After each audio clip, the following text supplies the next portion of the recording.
You're listening to A Midlife Less Ordinary, the weekly podcast giving you the lowdown on becoming a cool older dude. The good times are not a faded memory.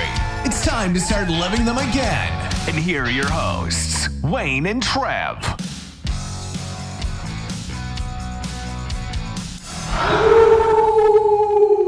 And welcome to this A Midlife Less Ordinary. And I have the Southend werebeast of podcasting waiting to come in.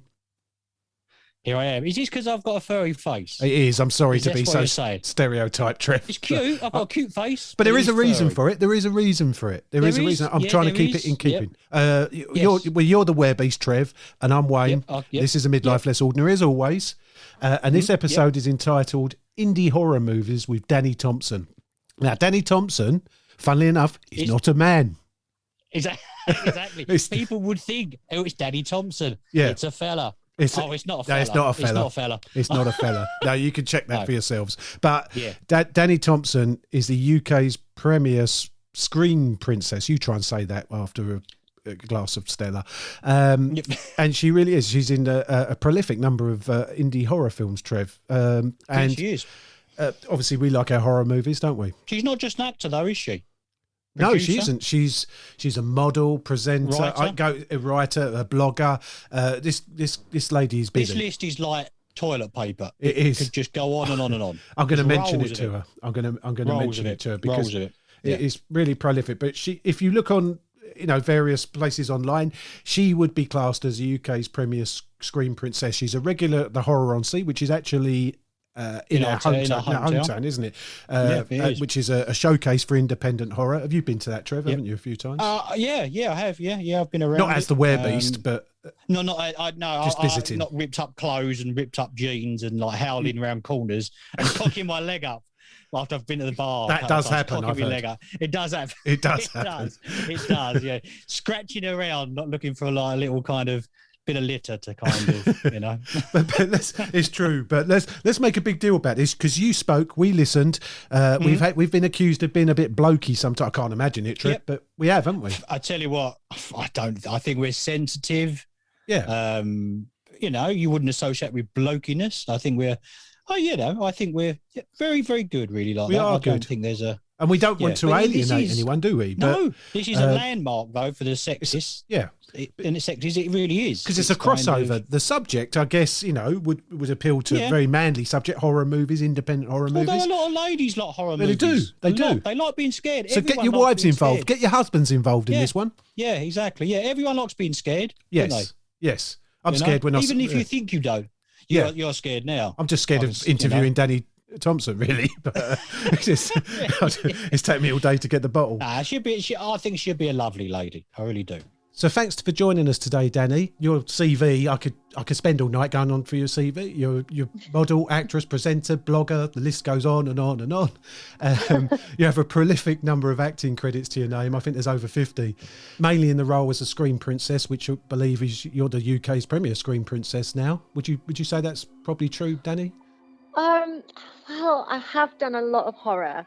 And I feel like I found my niche in horror, and I'm really happy sticking with the horror. So yeah, I mean, I think I labelled it because people were calling me scream queen. I was like, I don't think I've done enough to have that label. I don't think, I think I'm not worthy of it. I don't think I deserve it. So I was like, maybe a princess. I mean, now I have done a lot more. But still, I don't think as many as it looks like on IMDb, because sometimes things pop up and you're supposed to do something and then they don't happen and it doesn't, no one takes it down. So, I mean, don't necessarily go by IMDb. And I think until things are released, I just don't really say it. If I'm filming, I talk about them. But yeah, a lot of things kind of get put there and don't. Well, the fact that people want to hire you to be the screen princess, if you like, shows that obviously people believe you fulfill that role. I think it's great that Dani would do this kind of thing to be a screen princess, because there's not been one sort of English. I was going to say there isn't, ages. No. You've got to go back, I suppose, to like a lot of the old 70s stuff, haven't you? Really, like Hammer. I suppose. I suppose the last one would have been probably Scream, like Drew Barrymore. Yeah, that's not British though. Yeah, but yes. No, but I mean, like, Scream. Yeah, exactly. Yeah. I mean, I think You're right. There's a lot in the States. I mean, I know. Well, she's not American, Australian. The girl who was in Ready or Not and The Babysitter. Samara Weaving. She's kind of carving out. Emma Roberts kind of carved out. But they're all stateside. They're all working out in the States. You don't have much of it here. Well, I think that fulfills you to be the queen, the next queen, then, Dani. Definitely. Do you think the reason being is because there's a lot more sort of horror being produced in America and not in England? There's a lot more everything being produced. I mean, if you think of the size of the country compared to us, I mean, obviously, there's a big film industry here, don't get me wrong, but obviously there's only so many people who can do things out there. The UK can fit in to Texas like 4 times. So, it's just much more of everything. I think there's a big horror industry here, but it's very indie. It's a lot. There's not many real high budget horrors being made here. But there's a few. I can't really think of any kind of directors like it's only English, like Neil Marshall, I say, isn't there? Yeah, Neil Marshall. I can't think, because obviously you've got people like Wes Craven, you've got John Carpenter, you've got George Romero. I can't really think of any English actors you'd think, they're a horror director, to be honest. Yeah, I mean, there's a few, but then whether it's because I know them, so I think, do you know what I mean? Because you're in the inside. See, that's what it is. Yeah. See? You're in the inside of the showbiz. With us oinks, we're just on the outside looking in. But that's a role you could fulfil, Dani, because you've fulfilled the role of a writer, a producer, and starring in now in your movie Bad Moon Rising, which is on Amazon Prime, I believe. Yes, it's just been released actually earlier than I thought. It was supposed to be released.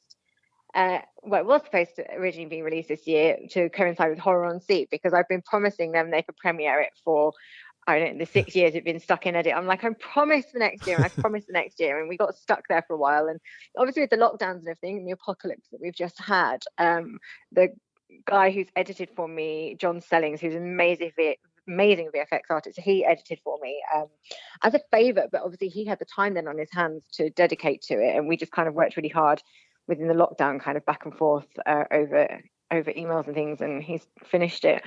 So then it was going to be released next year to coincide with Horror on Sea, but the distribution company Vipco has been taken over, and they decided to speed it up a little bit. So literally last week they released it. It's funny because Villains on Sea, Horror on Sea is actually in our hometown. Yeah. Are you from Southend? Yes, we are. You can tell by the accent, Dani. We know you're Southend. It's like that. The Essex Have twang. I not met you? Have I not met you at Horror on Sea? Wayne's got a strange story about that. Well, yeah. One of them. Was you there in 2017, Dani, if you can remember back that far? I've been there nearly over this 1 year I've missed because I was filming, but I've had films in there every year for the last 6 or 7 years, I think. Right, cool. Well, we in 2017 we actually commandeered the bar area. It was actually unfortunately it was my father's wake, and we had in the bar at the hotel. It was I think everyone thought it was a bit bizarre. I mean, he loved that hotel, and that's why we had it there. But everyone thought it was a bit odd that we had Horror on Sea and people walking into the bar. It's quite funny looking at it now. Obviously, it doesn't sound like it's fun, but it sounds a bit ironic. Yeah, I mean, it doesn't sound like the best time you had. No. It was quite strange going out later on and looking through the DVDs and Blu-rays to see what I'd got and what I hadn't. And I was like, why stage wake? but it means we won't forget it. It means that exactly. End of the day. But right. Can you tell us a bit about the premise behind Bad Moon Rising, Dani, and inspiration? Well, actually, I was away filming a film called Christmas Lay. I was in Bulgaria. And we had a day off, and so myself and one of the other cast members, we went out with the sound guy actually, and we were wandering around. And we had these old phones. This is when I think iPhones just started having good cameras, and he was just filming some found footage. We found this disused school, so obviously what you do, go in, and there's like a big hole in the floor, and we kind of go up to it, and then we hear like this growl, so we just kind of go running, and he keeps filming it. And I was like, I mean, then we get to the end of the road and we're just laughing, because I'm like, it's got to have been a bear. Obviously it would have been a bear. We don't know what it was. And I basically wrote it around that. I was like, well, what if it was like a werewolf thing? What if it, people were in Bulgaria doing something, and I wrote the film around that, and I was going to use that scene, but then actually last minute we ended up changing the actress who was in that scene with me, so I had to rewrite everything. And we shot it in Essex. We shot it in Epping Forest. It's meant to be Bulgaria. Oh, is that where it is? Cool. It's in Epping Forest. I just guerrillaed it. I don't know if that's legal, but I was like, come on then, guys, let's go.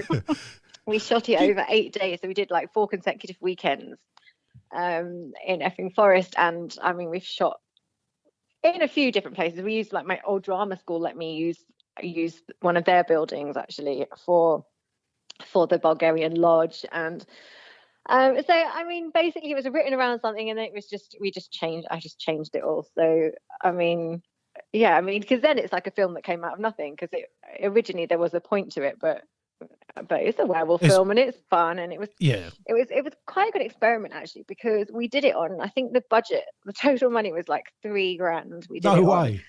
Yeah, and that you can't even buy a used Cortina for that. I was going to say, can you? I know.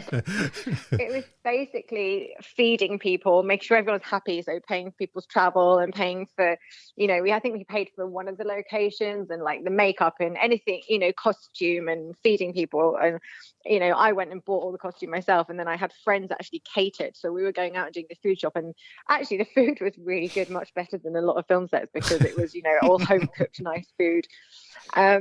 But actually everybody was coming up to you saying this is like the nicest experience I've had on set, we're really enjoying ourselves. And I think the difference is because everyone was like, they're all on deferred payments, if it makes any money we all get paid. Yes. But everyone was there because they wanted to be there, which is a massive difference to when people are there just because they're getting paid and they don't really care. And everyone worked so hard, and it was cold. We filmed in February in like the forest in England, and, Cool. and it was freezing, but everyone kind of soldiered through.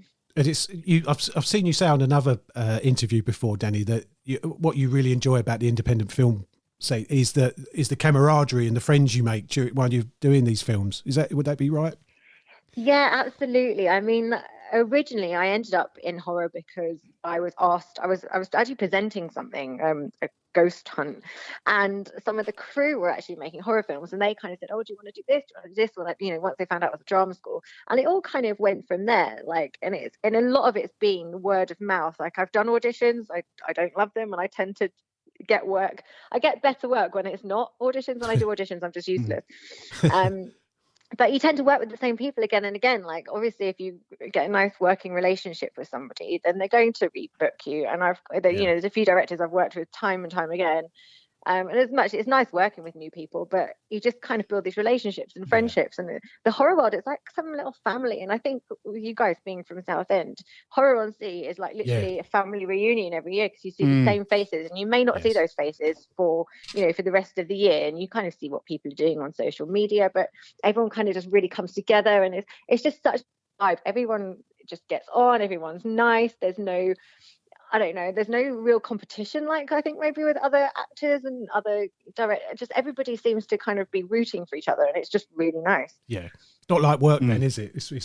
I think takes it away. No, not at all. No, not. It's not like work, and if it was really like work, I wouldn't be able to do it, because I wouldn't be able to afford my mortgage. No, sure. It's a lot of, that's the thing. A lot of it is low budget, and you get paid, but you don't get paid a lot, and it's not like you're working all of the time. So I mean, I'm lucky. I've got other bits and bobs that kind of keep me going, so that I can pick and choose the ones I want to do. Do you get talking of like the location, like Bulgaria and stuff, do you get a lot of inspiration from locations, Dani, or is it you have an idea or do you look at that and think that's really cool, I could use that, then it grows from there?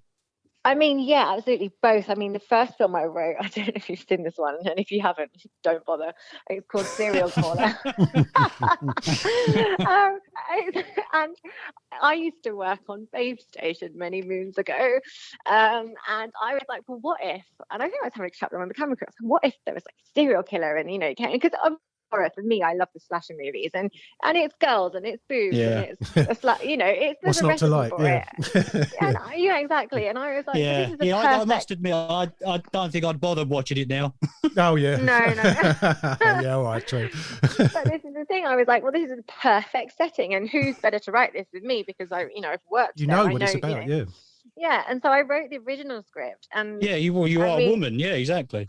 I wrote the original script, and then I worked with a director who had different ideas, and then we got an investor who was a bit nuts, and he wrote himself into it, and he wrote some different scenes, and he took out some of the really good scenes, and I was kind of sneaking them back in, and we kind of had to compromise. He fully funded it. We all got really well paid. That's the best pay I've ever had doing any film. But Brilliant. We lost all the creative control. So this is what I'm saying. If you watch it, you just have to, like, if I watch it with you, I'd be literally pointing out, so that shouldn't have been like that, and this is how that should have been. And what's that called, Dani? What's the name of the movie?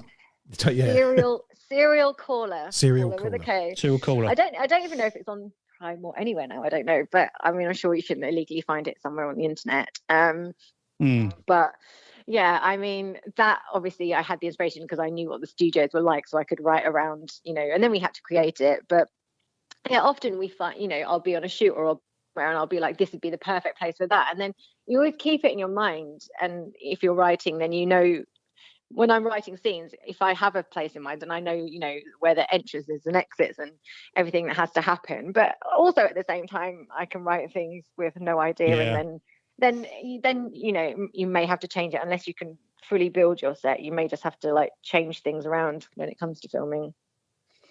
So what have you got coming up, Dani? What are you working on currently? I've got so much going on now. Obviously everything last year was postponed. So I've got all of the stuff that's postponed. How did you feel about that, Dani? Well, was that a struggle for you? Well, I didn't really mind. With a rest. I quite liked it.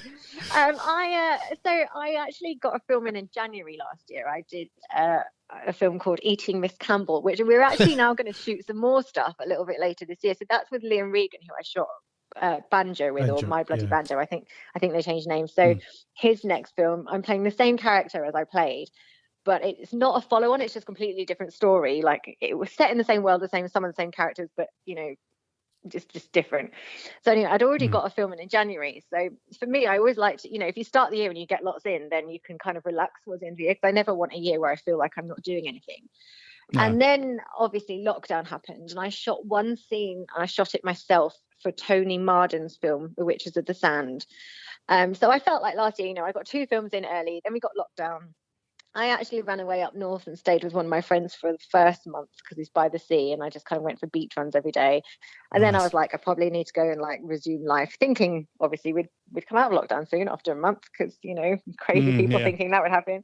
But to be honest, then it was spring, summer. I had a really nice time. I was just meeting up with a couple of friends that I don't think we're supposed to, but outside, and we were going on hikes and doing lots of outdoorsy stuff. So I actually didn't mind, and I have other bits and pieces I can do from home. So for me, I think I had it a lot easier than I think a lot of people. As well, Dani, to be honest, with the kind of productions you do, some of those are kind of on all streaming things. So when people are at home and not doing anything, they can watch your stuff. Yeah.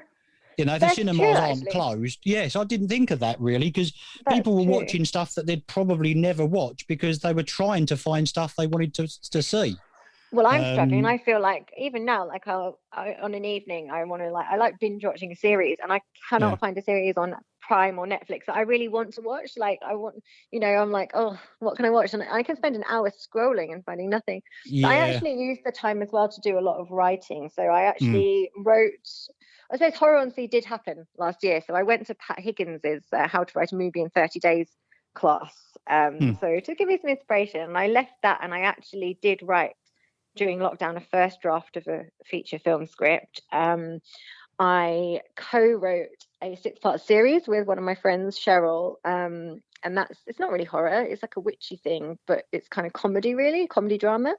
So we kind of planned the whole thing, co-wrote the 6 episodes during during lockdown, and we're also just about to launch a murder mystery business, and we've written all the scripts for that as well. So we actually kept really busy. I mean, I think if you use your time wisely, I quite like my own company. So when you say a murder mystery business, what's that? What is that? I don't actually know what that is. What? Well, it's called Murder Mysteries Inc. And basically, it was her birthday in lockdown, and we were like, what can we do? And we found this murder mystery thing online where you could download the packs, and then you kind of cast your friends, and we had to play it via Zoom. Oh, right. But having done it, we were like, oh, the script wasn't that good. It was very difficult to follow because the instructions weren't very clear. And even as actors, we couldn't really follow the instructions. So for her other friends who I'm going to say, how did we stand a chance if you couldn't do it? Yeah, it was a lot more difficult. So we've tried to come at it with a like, let's assume everybody hasn't got a clue, and this is the script, and this is the questions, and this is everything you have to do. So we've designed a few themes, and we've written the scripts so for different amounts of players. And we're just literally finishing up the website at the moment, and then that's going to go live hopefully beginning of June. It's called Murder Mysteries Inc. So if anyone then wants to do a murder mystery, and it can be done either online. Up, won't we? Yeah. Well, it'll be either done online, so people can play it via Zoom with their friends if they want, or they can actually do it at a dinner party and can actually do it in the room with everybody. So everyone's got a choice. I'd recommend that. I've done similar things in hotel and things like that, and I've loved it. Don't need to know about that wine. Your things going on in hotel. Yeah, okay. You don't need to know about that. Skip that. That's another story. Dani, you put. From what I could see in Bad Moon Rising, there's a little bit of yourself in the character, but obviously not the bits where you're getting X-Files and X-Factor mixed up. I'm not saying that, but which is quite funny. But there's bits I've seen you say before that you're scared of spiders, and you put that in there. Yeah, I did. And I think actually when I write characters, I feel like there's a little bit of me in all of them. And obviously the character, I like playing characters like Lucy, where she's a bit of a prima donna, and I like those kind of exaggerated characters to play. I'm not really like that. But I feel like I think to write anybody, you have to kind of put yourself in their shoes whenever you're writing their dialogue. Yeah. It makes it more real, I suppose, doesn't it, kind of thing? Yeah. So I hate spiders. Well, one of the other things I noticed that you put into there, Dani, which I believe is true, is that your favourite film is The Wizard of Oz. It is. It is. And if you notice, Lucy's phone has got a Wizard of Oz phone case. Oh, It's those small details, see, isn't it? Yeah. It's those small details. And I feel like I had a Wizard of Oz phone case for my character in Serial Caller as well. I actually don't have a Wizard of Oz phone case. That could be your trademark, Dani. It could. Well, I think it is, to be fair. But I saw you stumbled on something there. I saw you eloquently describe, because obviously it's a bit of an oxymoron, like the Wizard of Oz and horror actress and everything. So but I've seen you eloquently describe how the Wizard of Oz can be considered a horror movie. Can you explain to Trev, Dani, how you put that across? Yeah, because I'm struggling here, to be honest. Yeah, you can't get it, but the gang, they put the gang together, don't they? Yeah. Where did you see this? Because there is a quote from a newspaper which literally which hit the nail on the head. Well, it is. There's the flying monkeys. Don't tell me they're not terrifying. The witch is very scary. Yeah. It is something about. It's a film where a woman goes out to kill another one to exact revenge over a pair of shoes. Yeah, exactly. Yeah, something like that. They put a gang together to go and kill the other witch and everything else. Yeah, and I'd never thought of it like that, but then I could kind of see why you could be who you are. I didn't make it up. I saw it, and it's a quote in a newspaper. I think I just changed it. Used it for yourself. It's a good quote anyway. It is. But the Wizard of Oz too, the Return to Oz. Don't tell me that's not terrifying. The Wheelers and those Mombi heads. Oh yeah, yes, they are. Yeah, that is pretty kind of. There you go, Trip. You'll never see it the same. No, the Michael Jackson remake, The Wiz, is quite terrifying just because it's so bad. There's a lot of reasons for that. Yeah, but that's we won't go. Yeah. We won't go. Dani, actually, we weren't going to say beforehand, but what we do, we have a segment each week, and it's called Test the Guest. And we've chosen the subject of The Wizard of Oz because it's always a subject that's close to the guest's heart. Yeah. And what you do is you just take on Trev, and we just try and make Trev look silly, basically, because he's out of his comfort zone with it. Oh, I'm being put on the spot. Don't worry. I mean, we've had guests get 3 out of 3 wrong. It's not this. It's just a bit of fun. Will you be okay to take part? None of them right. Yeah. Yeah, you have a go. It's only 3 questions each. Oh, what if I look silly? Go on. No, we won't do that. We'll edit it differently. We'll do it. We'll edit it. You have to be really low to get worse than me. I'm really low. We've got a little intro. Please don't be shocked when you hear this, Dani. Test the guest. We're going to test the guest. We're going to test the guest. We're going to test the guest. Test the guest. That's sorry about that. That's a throwback to Reeves and Mortimer kind of era. Dani will probably hear that now and write our next script. Probably will. They've been haunting you for ages. It'll be just that on the phone, in Scream where Drew Barrymore picks it up, and that's what will come on the phone. You'd be like, just. Well, we had a guest thought that I was doing that live, didn't they? I'm going to write a scene in the next film where you two are interviewing the character or something. Yeah, exactly. It does freak people out, but it does. So we got 6 questions. The first question's to you, Dani, and it's multiple choice, so it gives you that little bit of help. Okay. So first question: why did Miss Gulch want to take Toto away? Was it because he ripped her clothes? or she wanted him for herself, she said he bit her, or she wanted to sell him for money? He bit her. Oh, that's a good start. There we go. Now it's time for No pressure. This is good fun pressure. because I've not given Trevor multiple choice, so he gets it wrong on purpose. Oh. At the end, when the Wicked Witch was melting, she shouted, "Who'd have thought a good little girl like you could destroy my beautiful what?" It's a blank, Trev, like blankety blank. What is it? Destroy my beautiful. Just pick a word because you're not going to know, are you? Face. No, Dani, do you want to go at that one? To destroy my beautiful. I don't know if I do. I know she. No, who gives a little girl that you could destroy my beautiful? I don't know. It's actually, I knew this one would throw people out, but it's actually wickedness. So it wasn't a feature as such. But this is for Trev. Right, well, we like to hear that on this show. Question 3, Dani. The Scarecrow's plan to save Dorothy involved the lion going in to save her. The lion asked the Scarecrow and the Tin Man to promise him one thing. What did the lions say? Was it, talk me out of it, please come with me, please don't make me do it, or never forget me? Talk me out of it. No pressure, Trev. Racking these up now. Yeah, I think actually, if you don't get this, you're not even going to get a draw. Question 4 to Trev. What did the Scarecrow say when he got his diploma from the wizard? Was it, he stated the Pythagorean theorem? I can't even say it. He recited the first 10 digits of pi. He claimed E equals MC squared, or he listed the perfect squares. Trev, have you gone Googling it or something? No, I haven't. Because I haven't got a foggiest, mate. I really haven't. Just what is it you're saying then? Why are you trying where are you drawing where the from? B was. Where the B? He recited B. the first 10 digits of pi. Yeah. Right. Yeah. There's another one for you, Trev. Do you know that one, Dani? I think it's a Pythagoras theory, is it? Yes, you get a bonus point for that. You certainly know the Wizard of Oz, Dani. Oh dear. Question 5. Have I got that feeling you've been walked over? Yes, we like it like that. It makes for better listening, Trev. How did the Scarecrow, the Lion and the Tin Man get inside the witch's castle to save Dorothy? Was it the lion distracted the guards and they snuck in? They climbed in through the window. They dressed up as guards, or Glinda the Good Witch to use her magic to get them in? That's for you, Dani. Sorry. They dressed up as guards. Yeah, we know that. I might have actually got that one. Oh, here we go. He always says that. Question 6, Trev, just to finish it off, a drubbing, hopefully. When Dorothy was leaving Oz, who did she say was going to miss the most of all? Was it the lion, the Scarecrow, the Tin Man, and the wizard? The lion. The wizard. You can't just keep guessing. It wasn't even... Dani, did you know that one? It's a Scarecrow. Yes. Oh, I would have got it right anyway. There you go, Dani. Nothing to worry about. That's a full house, and we made Trev look silly. So I'm sad I didn't get the witch question right, though. Well, yeah, but that, to be fair, that's asking to pick a word out the air. Then it's not. To be honest, it makes me think: have I actually seen the Wizard of Oz? I think you would know if you've seen it, Trev. I You hope must you have. God, that's ridiculous. Of course I have. You're one but of it made it look like I didn't.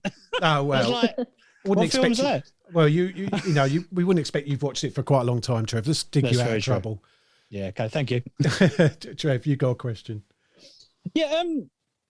To be honest, when I was a kid, I was really into kind of horror effects, like prosthetics and that kind of thing. I used to have Fangoria posters all over my wall and stuff.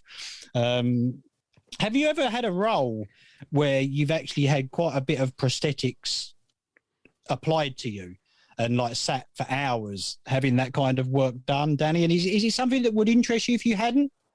So I've had, as far as like silicone pieces and things, I've done a few things where I have had bits, nothing like major, although I did a film called Mannequin, which is an edit now. We shot it, I think 2019. And I was in the makeup chair for about 3 hours every day for that. And it wasn't so much prosthetics. I can't say the word. I think I had a couple of pieces attached to my skin and then lots of latex. And it was basically a lot of burn on my face. And then the rest of me was painted white. And it was the white stuff that took so long because it was so hot and it was melting. And so that was about 3 hours a day. And then like, you'd shower. We were actually camping. We had to camp on set, which was really fun. I actually really enjoyed it. But the campsite showers, you're trying to shower it off in there without mirrors, and kind of you still got paint in here or whatever. But I mean, I don't mind. I'd love to do that kind of thing. Like I'd love to play, because I always end up playing characters generally that look like me. I'd quite like to play like a real horrific demon or something, like the Buffy demons and things and I don't mind sitting in prosthetics for a long time. When I did Banjo, I had to have my head cast, because there's a scene which didn't make the actual film because they ended up keeping the character alive. And I think there's going to be a director's cut, and I think they're using it, and I think they're going to kill her in this one. So I think it's going to be a different ending. But that I actually had to have my head cast for, and that was horrible. I can imagine. I've seen so many documentaries about this kind of stuff, and when they do that, it just looks so claustrophobic. Yeah. I mean, really I thought they said, are you claustrophobic? And I thought I'd be fine. I was like, no, I wear face masks all the time. I'm thinking it's just going to be like a face mask. But they literally, I think because they cover your ears with the stuff, and they cover your mouth, and then they cover your eyes, and it's like, so there's no, like, I can't even look at someone, and you can't see anything, and it's weird you're not being able to use any of those kind of senses, or or not being able to speak. I ended up kind of bursting my hand out of the stuff and like wiping off my mouth, so they've ended up melting the mouth. But I was like, I need to be able to breathe. And I think even though they didn't put straws in my nose, which I think they do to some people so you can breathe, they didn't. And even though my nostrils were not covered, it's still like when it starts getting harder, it starts feeling like you're not going to be able to breathe. So I was like, I'm never doing that again. No. I mean, I would if they asked me to, but it's when they don't use it can be soul destroying. But I mean, we actually shot that scene twice as well, so that was the messiest scene in that film. And then they decided they wanted it in a bigger location, did it again, and then they decided not to use it. But I mean, they did it so they'd keep the character alive. Yeah, right? so there's a chance of a sequel. Well, she's back in Eating Miss Campbell, so yeah. It's all good. And also, Dani, you have a very informative vegan blog, the Vegan Vamp, is it called? Well, it's I've kind of taken it down at the moment, because another thing I didn't lock down is I actually did my Reiki levels 1 and 2 like the year before, and just through lockdown to keep me busy, I took a few different holistic courses, so crystal healing, aromatherapy, and animal Reiki actually. And I'm kind of changing it to something that's going to be more holistic, and not, because it was really hard running the vegan blog. Started off just recipes, and it was like, there's only so much I can cook that's different, and I'd have to eat a different thing every day to keep it up. Then it was going to be reviews, and it was going to be all different things, and everything, of course, closed down. So that was hard. So yeah, I'm sort of revamping it. So I'm actually going to change the name. I don't know what to. The Facebook and the Insta and Twitter and everything at the moment is still Vegan Vamp Life. But I don't know what to change it to. I need something that kind of incorporates everything, and I haven't worked that out yet. So no, that's fair enough. Transitioning. So maybe can we ask, just like, what if you had to bust some myths about veganism, if you like? What would you say are the main myths that you could bust? Well, the whole we can't get protein myth is a crazy one, because there's protein in beans and peas and so many things that you eat. And I mean, look at a gorilla and tell me that it doesn't get its protein. Exactly. So, that's true. Yeah, I never thought of it that way, to be honest. There you go. But no, that's basically something else that people can look out for. Especially, we like to cover as many bases as we can, Dani. So, obviously, so we'll look out for that. Where can people go? Where's the best place to find out what you're doing, Dani, and what you're up to? The best place is probably my social media. I mean, my website, I don't update as much as I should. So if you do want to check my website out, it's at Dani-Thompson.com. On all the social media sites, it's at Miss Dani Tees. So I'm probably easier to for up to date stuff. That's where to go. And I keep promising myself I'll update everything else, and just everything else gets in the way. So. Didn't you do some music for the Bad Moon Rising as well, Dani? Didn't you? I do did. The theme tune? Yes. So another string to your bow. I recorded a song with Will Metheringham for the Pumpkins soundtrack, which was Maria Metheringham's film. Yes. And then he was like, because I just said yes. They said, do you want to do this? And I was like, yeah, because I just thought it'll be fun. And I always liked the thought of being a pop star when I was little. Who doesn't?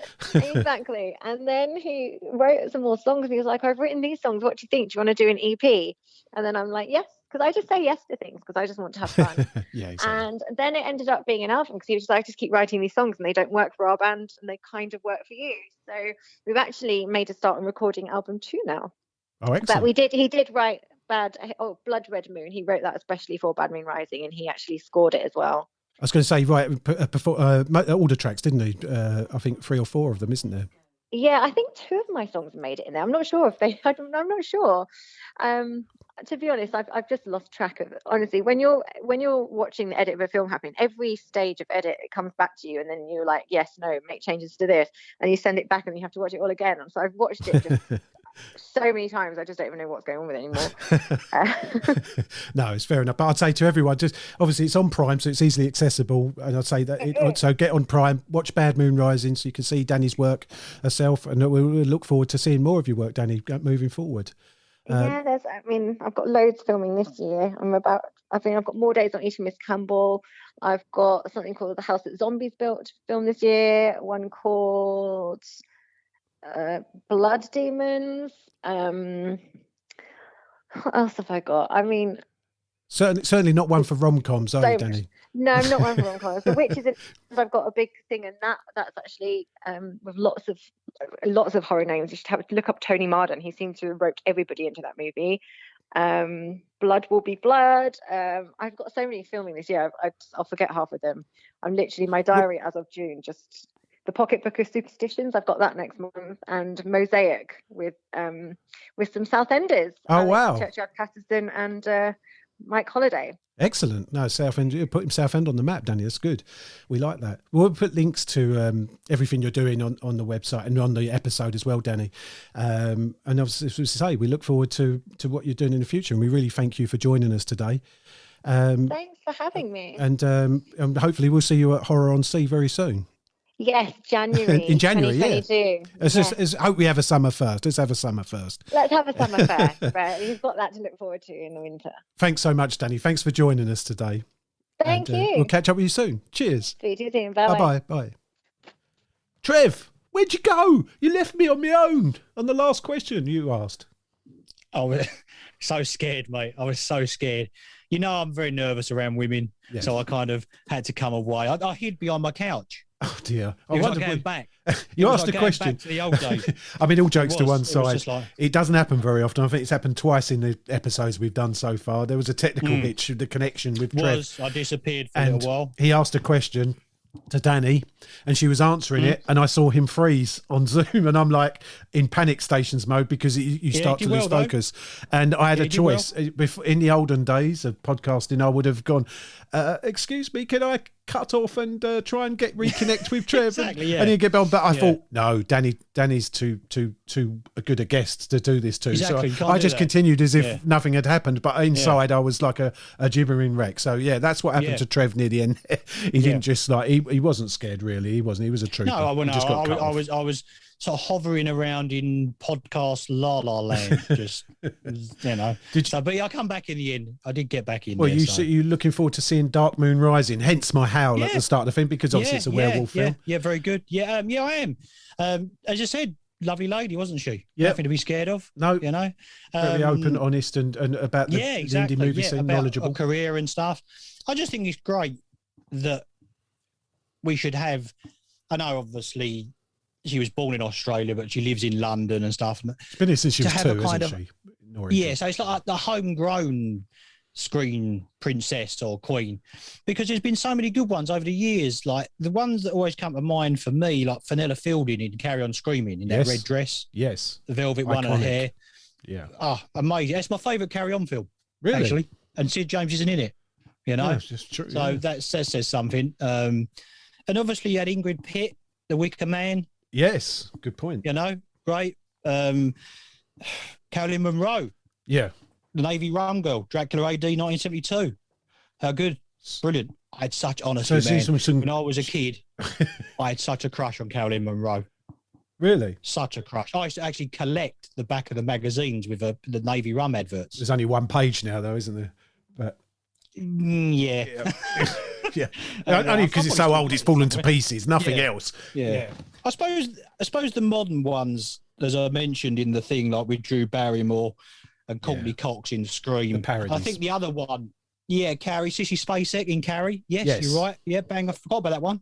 And really, the other one that was a really big influence on me when I was a teenager was Heather Langenkamp in Elm Street. Elm Street, Nightmare on Elm Street. And John Saxon. Like a big poster of her when I said about the Fangoria poster. Her dad was John Saxon, wasn't he? John Saxon, that was her dad. Yeah. Her dad, it was, good I actually had a big poster on my bedroom wall. And I mentioned to Dani in the interview that I had Fangoria posters. I actually had one of Heather Langenkamp in like a ball gown and Robert England as Freddy Krueger in like a tuxedo, and his bow tie was red and green. Brilliant. With his arm around it. Brilliant poster, really was. And that was great. And I love the way that her hair got grayer because of the dreams and stuff. But I'd love to see Dani in those kind of sized horror movies. Can you believe how much they can make a film for? £3,000 to make Dark Moon Rising, which is showing on Amazon Prime right now. What do you reckon our budget is if we film this? A tenner? Tenner and a that'd be Twix? Pushing it, Trev. Yeah, but a buy a couple of coffee. Yeah, a couple of coffees and a Twix. I don't like coffee, man, do I? So it'd be a cup of tea, cup of char, cup of tea and a coffee. We'll do that. Yeah, and a Twix. At least if it was a Twix, we could have one bar each. That's true. Yeah, or one finger each. Well, I'm not even going there. I'm not going with your smutty remarks. But so the indie horror scene's thriving on low budgets. Great. You know, I think an indie film isn't it classed as under 10 million budget or something like that? I mean, something like Dani's that, in films that are costing a few grand. This isn't her main source of income. She's doing it. She loves doing it. She's honing her craft, isn't she? You know, and some of them films, she's also been an actress on TV roles. And which has led to this, and she can sort of pick and choose what she wants to do now, can't she? From her presenting work and everything. Yeah, definitely. Yeah. It must be great to just work on like passion projects kind of thing. Yes, mustn't it? Yeah, a bit like this. Exactly. Well, I do this because that's all I've got in my charity, life. Trevor, you're going to say, aren't you? Because you feel sorry for me. Yeah, that's all I've got. You know, it's like it's this. I just sit in the dark room, just growing a beard. Yeah, growing a beard. A very impressive one. Like Castaway, cut off. Yes, cut off, lonely, dark room, and then like podcasting. There it is.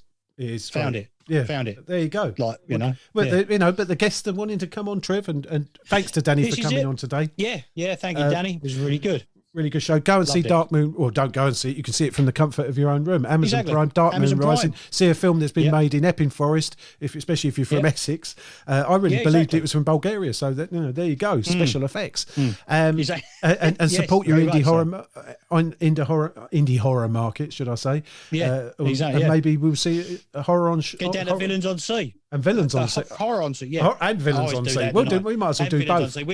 We talk about Villains on Sea another episode. Because I always get those two mixed up. As always, everyone, we'll put all the links on the amlopodcast.com website. Hit the blue button, send us a message, send us a scream, send us a howl, see if you can beat my one.